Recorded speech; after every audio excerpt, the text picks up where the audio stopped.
మైనా stories. Ramya ఆమె తల్లిదండ్రులను మోసం చేసి ఆస్తి మొత్తం అమ్మేసుకుంటుంది. ఆ డబ్బుతో ఓ వ్యాపారం మొదలుపెడుతుంది. కంగ్రాట్స్ రమ్య, మొత్తానికి అనుకున్నట్టు బిజినెస్ స్టార్ట్ చేశావు. థ్యాంక్యూ ప్రశాంత్. నువ్వలా చూస్తూ ఉండు. నా తెలివితేటలతో ఈ బిజినెస్ని నెంబర్ 1 పొజిషన్కి తీసుకెళ్ళి ఈ రమ్య అంటే ఏంటో అందరికీ తెలిసేలా చేస్తా. నాకు తెలుసు రమ్య, నువ్వు ఏమైనా చేయగలవు. కానీ నాకే ఇంకా జాబ్ రాలేదు. నీ మొహానికి జాబ్ ఎవరిస్తారు? నీకు తెలివి లేదు, టాలెంటు లేదు. ఏం చూసి నీకు జాబ్ ఇస్తారు? ఒకవేళ ఇచ్చినా ఏదో చిన్నా చితకా జాబ్లో అడ్జస్ట్ అవ్వాల్సిందే. అదేంటి రమ్య అలా అంటావు? మరంతే కదా ప్రశాంత్. నిజం ఎప్పుడూ నిష్ఠూరంగానే ఉంటుంది. నన్ను చూసి నేర్చుకో. నేనేదైనా అనుకుంటే అది సాధించే వరకు నిద్రపోను.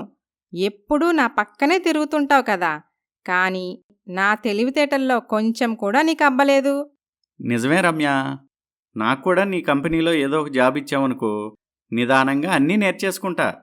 సరే, నేనెలాగూ ఓ పిఏని పెట్టుకోవాలనుకుంటున్నాను. బాగా నమ్మకస్తుల కోసం చూస్తున్నాను. నీకంటే నమ్మకస్తులు నాకెవరు దొరుకుతారు? నా పిఏగా జాయిన్ అయిపో.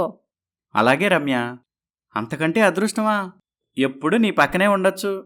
ఈ క్షణమే జాయిన్ అయిపోతా అని ప్రశాంత్ రమ్యకు పిఏగా జాయిన్ అవుతాడు. రమ్య తన వ్యాపారాన్ని వేగంగా అభివృద్ధి చేయటానికి తపన పడుతూ ఉంటుంది. మరోవైపు రమ్య చేసిన మోసానికి ఆమె కుటుంబం రోడ్డున పడుతుంది. రాఘవయ్య దిగులుతో మంచం పడతాడు. కుటుంబ భారం మొత్తం సౌమ్యపై పడుతుంది. నాన్నా, ఈ మందులు వేసుకోండి.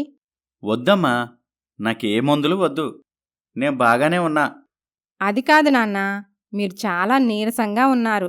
ఈ ఒక్క బిళ్ళ వేసుకోండి.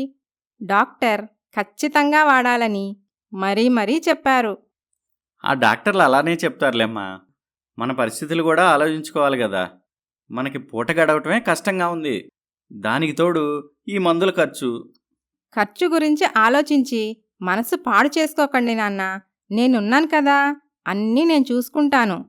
చిన్నదానివైనా నీకు పెద్ద మనసిచ్చాడమ్మా ఆ దేవుడు.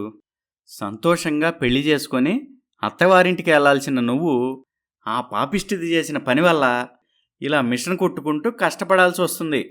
నీ కష్టం చూస్తూ కూడా నేను ఎలాంటి సాయం చేయలేకపోతున్నాను. నాన్న, మీరలా బాధపడకండి. నాకెలాంటి కష్టమూ లేదు. నేను చాలా ఇష్టంగా మిషన్ కుడుతున్నాను. మీరు ఎలాంటి దిగులు పెట్టుకోకుండా ధైర్యంగా ఉంటేనే మీ జబ్బు త్వరగా నయమవుతుంది. అది కాదమ్మా. ఇంకేం మాట్లాడకండి నాన్న. ఈ మందులు వేసుకొని కాసేపు విశ్రాంతి తీసుకోండి అని సౌమ్య రాఘవయ్యకు మందులు వేస్తుంది. అలా కొద్ది రోజులు గడుస్తాయి. ఓ రోజు సౌమ్య, డాక్టర్ గారు. ఏంటమ్మా ఇలా వచ్చావు? మా నాన్నగారి ఆరోగ్యం గురించి కొంచెం మాట్లాడదామని వచ్చాను. చెప్పమ్మా. ఏం లేదు డాక్టర్ గారు. మందులు క్రమం తప్పకుండా వాడుతూనే ఉన్నాం. కానీ మా నాన్న పరిస్థితిలో అస్సలు మార్పేమీ కనిపించటం లేదు. పైగా ఆయన ఆరోగ్యం మరింత క్షీణిస్తున్నట్టు అనిపిస్తుంది. చూడమ్మా, ఈ పల్లెటూరులో వైద్యం అంతంత మాత్రంగానే ఉంటుంది. సిటీలో అయితే స్పెషలిస్ట్ డాక్టర్లు ఉంటారు. మీ నాన్నగారిని అక్కడ చూయిస్తే మంచిది. అలాగే డాక్టర్ గారు అని అదే విషయాన్ని తల్లికి వివరిస్తుంది సౌమ్య. సిటీ వైద్యం అంటే మాటలా? బోలెడు ఖర్చు. మన దగ్గర చిల్లిగవ్వ కూడా లేదు. ఎలాగే? అమ్మా, భయపడకు. అన్నిటికీ ఆ భగవంతుడే ఉన్నాడు. మనం ఈ ఊరు వదిలి సిటీకి వెళ్ళిపోదామమ్మా. అక్కడైతే నాన్నకి మెరుగైన వైద్యం అందుతుంది. ఇక ఖర్చులంటావా? సిటీలో బోలెడు పనులు దొరుకుతాయి. ఏ పనికి వెళ్ళినా మంచి జీతమే ఇస్తారు. అది కాదే, ఈ ఇల్లు ఊరు వదిలి వెళ్ళాలంటే మనసొప్పటం లేదు. అమ్మా, ఎలాగూ ఈ ఇల్లు ఖాళీ చేసి అద్దింట్లోకి వెళ్ళక తప్పదు. అదేదో సిటీకి వెళ్ళిపోతే నాన్నని బాగా చూసుకోవచ్చు అని తల్లిని ఒప్పించి పట్టణానికి మకాం మారుస్తారు. తలదాచుకోవటానికి ఓ చిన్న గదిని అద్దెకి తీసుకుంటారు. తల్లి కూతుళ్ళు పనివేటలో పడతారు. అలా వెళ్తూ ఉంటే ఓ బొటిక్ దగ్గర టైలర్స్ కావలెను అనే బోర్డు కనిపిస్తుంది. సౌమ్య వెంటనే లోపలికి వెళ్తుంది. నమస్కారమండి. నా పేరు సౌమ్య. బయట బోర్డు చూసి వచ్చాను. నాకు టైలరింగ్ వచ్చండి. నువ్వు బాగా కుట్టగలవా? ఎన్ని సంవత్సరాల నుంచి కుడుతున్నావు? ఏమేం కుట్టగలవు? నాకు టైలరింగు, కుట్లు, అల్లికలు అన్నీ వచ్చండి. మీరు ఏ డ్రెస్ ఇచ్చినా కుట్టగలను. సరే అయితే నేను శాంపిల్కి ఓ డ్రెస్ ఇస్తాను, అది కుట్టి చూయించు. దాన్ని బట్టి నీకు పని ఇవ్వాలా వద్దా, ఎంత జీతం ఇవ్వాలని నిర్ణయిస్తాను. అలాగేనండి అని సౌమ్య చకచకా ఆ బొటిక్ యజమాని అడిగినట్లుగా డ్రస్సు కుట్టి చూపిస్తుంది. అతనికి సౌమ్య పనితనం బాగా నచ్చుతుంది. నీ స్టిచ్చింగ్ చాలా బాగుంది, నీట్ ఫినిషింగ్ ఉంది. నువ్వు రేపటి నుంచి పనిలోకి రావచ్చు. అలాగేనండి. ప్రస్తుతానికి నీకు నెలకు 10,000 జీతం ఇస్తాను. ముందు ముందు నీ పనితనం ఇంకా వచ్చే ఆర్డర్స్ని బట్టి నీ జీతం పెంచుతాను. అలాగేనండి అని సంతోషంగా ఇంటికి వస్తుంది సౌమ్య. తండ్రికి మంచి వైద్యం చేయించటం మొదలుపెడుతుంది. ఇంత అనర్థానికి కారణం చదువు లేకపోవటమే అని భావిస్తుంది సౌమ్య. ఓ పక్క కుటుంబ భారం మోస్తూనే మరో పక్క చదువుకోవటం మొదలుపెడుతుంది. అలా రోజులు గడుస్తూ ఉంటాయి. అక్కడ రమ్య తన తెలివితేటలతో ఆమె బిజినెస్ని హ్యూజ్ సక్సెస్ చేస్తుంది. ఆమె అహంకారం, పొగరు మరింత పెరుగుతాయి. ఆమె కంపెనీలో పనిచేసే ఉద్యోగులను బానిసల్లా చూస్తుంది. ఇక ప్రశాంత్ సంగతి చెప్పనక్కర్లేదు.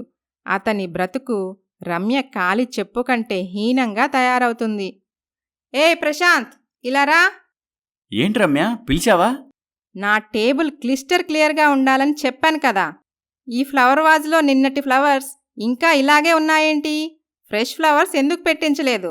మన ప్యూన్ నువ్వు చెప్పినట్టే రోజూ మారుస్తున్నాడు రమ్య. ఈరోజు ఏమైందో ఏంటో మరి. ఏమైందో ఏంటో అంటే తెలుసుకోవాల్సిన బాధ్యత నీకు లేదా? రేపటి నుండి వాణ్ణి పనిలోకి రావద్దని చెప్పు. పేమెంట్ సెటిల్ చేసి పంపించు. అలాగే రమ్య. ఇంతకీ ఆ ప్రాజెక్ట్ పేపర్స్ రెడీనా కాదా? నిన్నటి నుండి పెండింగ్లో ఉన్నాయి. దగ్గరుండి ఎంప్లాయీస్ చేత రెడీ చేయించి టైంకి నా టేబుల్ మీద పెట్టాలి కదా. చేయించాను రమ్య, నైట్ అంతా కూర్చొని రెడీ చేయించా. ఇదిగో ఫైలు, నువ్వు సంతకాలు పెడితే సరిపోతుంది. ఏది, ఇలా ఇవ్వు. అబ్బో, చాలా పేపర్లున్నాయే. నువ్వు ఒక్కో పేపరు చదువుతూ ఉండు, నేను సంతకాలు చేస్తుంటా. నువ్వే చదువుకోవచ్చుగా రమ్య. నిన్ను అసిస్టెంట్గా పెట్టుకుని దేనికి? చెప్పింది చెయ్యి అలాగే రమ్య అని ప్రశాంత్ ఒక్కో పేపరు చదువుతూ ఉంటే రమ్య సంతకాలు చేస్తుంది. అబ్బబ్బా, సంతకాలు చేసి చేసి అలసిపోయా. కాస్త నా కాళ్ళు పట్టు ప్రశాంత్. అదేంటి రమ్య, నువ్వు సంతకాలు చేసింది చేత్తో కదా. ఈ రమ్యనే క్వశ్చన్ చేస్తావా నువ్వు?